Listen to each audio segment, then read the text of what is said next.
will be like when you're on fire, when you're lit up, when you're joyful, when you're excited to get up in the morning.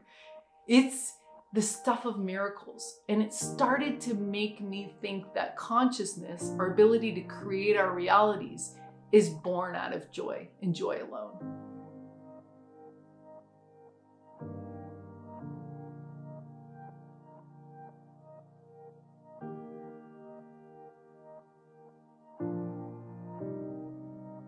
Aloha, I am Adam Capel, Chief Engineer of the Dream Machine by LightNet. Today we'll be interviewing Zenka Caro. Zenka is the founder and CEO of LightNet and the founder of the Holomovement Purpose Lab. She's an inspirational speaker on the stages of TEDx and beyond. Zenka is a systems architect who is creating solutions for an evolutionary renaissance.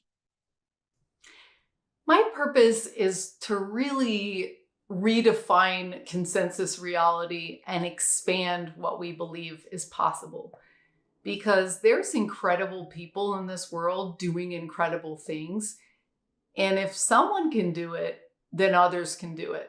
And I think that there's a lot of things that are coming down the pike, a lot of challenges, but there's a ton of opportunities. And the stories we tell ourselves and what we believe is actually likely to happen because that's how we are setting our foot forward. So I think my purpose is really to help everybody, reconsider consensus reality, expand what we believe we're capable of, because we're capable of incredible things. And my purpose is to build a better world by encouraging people to test out their ideas and do prototypes that serve the new paradigm that's coming in. I really started coming alive, I believe, when I got a chance to do what I was really passionate about. And I always was a passionate person, and I worked in film companies and I worked in tech companies and I was doing all these things. But I think in the back of my mind, I always thought it would be like play if I could be an artist. But it wasn't something that I believed that I could make money at or that I could do for a living until I went on an unplugged vacation with my husband at the time. And we'd built a whole successful tech company. And the rush of it was gone because we had become successful and we had this 3-day unplugged vacation. So it was like gerber wheel of like, do, stopped. And we thought about like, what do we really want? And he said he wanted to work for a gaming company. And I said I wanted to become an artist. And that seemed so crazy to me. I mean, it's even funny just saying it here. And he was like, well, interesting, let's do it, kind of thing. And we got back and we started to look around to sell our company. And he landed a job in the most famous gaming company in the world, Riot Games. And he was like, go ahead, be a full-time artist. And I remember just going, wow. And it was so fun because I was doing what really lit me up. And what's also interesting is that we had moved to LA at that time, and I had a full-time ceramic studio, and I got a show in downtown LA.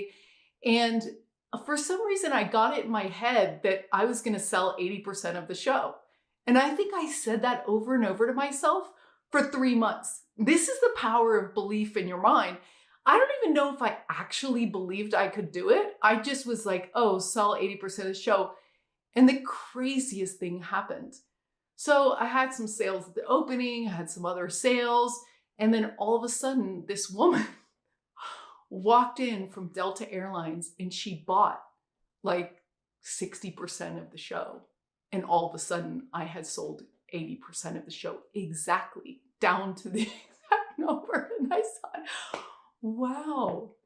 So it went on like that. And then I eventually decided that I didn't want to be an artist anymore because my mind was so filled with ideas and building software and systems, social architectural systems, that I finally felt like my ideas, I was speaking as a futurist, and I felt like my ideas weren't taken seriously because, oh, she's just an artist or something, So I said, no, not doing that anymore. And I set about to do what I felt was my destiny, which was to build software for a renaissance, to inspire a renaissance. And so that's what I've done for the last 5 or 6 years. So my struggles came in because what I wanted to build and what I wanted to do was fairly futuristic at that time. I wanted to build augmented reality search engines, and I named my company Wisdom Age Metaverse. This was before anyone even knew what a metaverse was. And so I struggled with the size of my ideas, and also I don't think people understood what I was trying to do. So I really had to put everything off into the future and start with the very first basic steps. And then convince people to give me money as a woman in tech, and all that journey, and just really start piece by piece. And I think that, I'm almost crying right now because, well, maybe I am crying. I think sometimes you have to believe in yourself, because there's a lot of people that didn't believe or couldn't understand. And I had to go, well, I know that this is going to be important, and I know it's going to be useful, and you just have to persevere and not worry if other people in your life or even in your industry understand what or support you. So now I feel that when I do demos and when I show what the system can do and what we're doing, it's like, wow, that's so cool. And this happens sometimes. So for all of the people out there listening, that's really all you need is belief in yourself. And also, if you're doing something new, there's no precedence to stand on. So you have to be okay with that. If you're going to be a pioneer, you better be okay with that. And we need lots of pioneers, because right now the world is changing so much. There's so much innovation. This is the Renaissance. And so a lot of people are going to say, this is what I want to do. And it's not going to be on a job description. It's not going to be on the form if you list all the jobs. It's not going to be there. And you're going to have to say, oh, but we need it. And this is what I see, and this is what I believe is my contribution. It's interesting to think that only 5% live their purpose and only 10% know their purpose. Because for me, it's really like you just come alive when you're living your pattern or your intelligence or your gifts. It's just like, wow, this is so cool. So it's really sad that only so few have done that. And I think I was talking to someone the other day, and they said, as children, we have 2 desires. One is to express ourselves, our uniqueness. And the second one is to feel love and belonging. And what happens is, in an early age, I think what happens is that maybe our parents or our environment's not ready for us. So they're just like, come into line, or stop talking about that, or do this or that. They want you to be like the others because it's a lot easier. But really expressing your individuality, and that's so many kids are being born these days that are different, in so many ways. And we have to just accept that they are going to have a different road or different understanding of how they want to live their lives. And so I think part of the problem we're in is that we don't accept people as they are, their unique personalities. Parents want them to be more like them. And often our traits skip a generation. The other thing I think is that, like me, people don't literally believe that they can make a living and do their passion at the same time. So that belief is a self-fulfilling prophecy. because there's nothing more attractive to someone that is just in their purpose. There is money there. There is acceptance there. There is usefulness there. There's all sorts of things. But sometimes, even the people in our lives are well-meaning and they want us to have a more stable or more this or that life. But really, if you look at the most successful people out in the world, it's because they loved what they did. And my dad always told me that. He said, follow your heart, follow your heart, follow your heart. The advice I have to people seeking their purpose is to seek. Definitely look for your passion and purpose, because I can speak from experience that when I started living why I'm meant to be here and living that dream in real life, it's been more amazing than I could have ever imagined. All the support showed up, all the people showed up and continue to show up. It's as if you feel like your unique intelligence is contributing something to the world. And it's incredibly empowering to be happy when you wake up, and you really meet so many amazing people. I'm living the best life that I've, every year is better than the last. And it goes on like that. And I think we interviewed Will, the director of What's the Bleep, and he said that of the 90% that haven't found their purpose, he's like, you really have to analyze what percentage of those are even looking for it. So that's one thing. The second thing I think that's important is just writing it down. I know when we interviewed DJ Taz, he said that he actually wrote down what the mission of his life was, and all of a sudden everything started conspiring. Oftentimes we're not very intentional with ourselves, with our friends. So write it down, tell other people, and just speak it out loud. That's powerful. And also, if you don't know what your purpose is, write it down that you want to know your purpose and ask for a sign. Ask for guidance.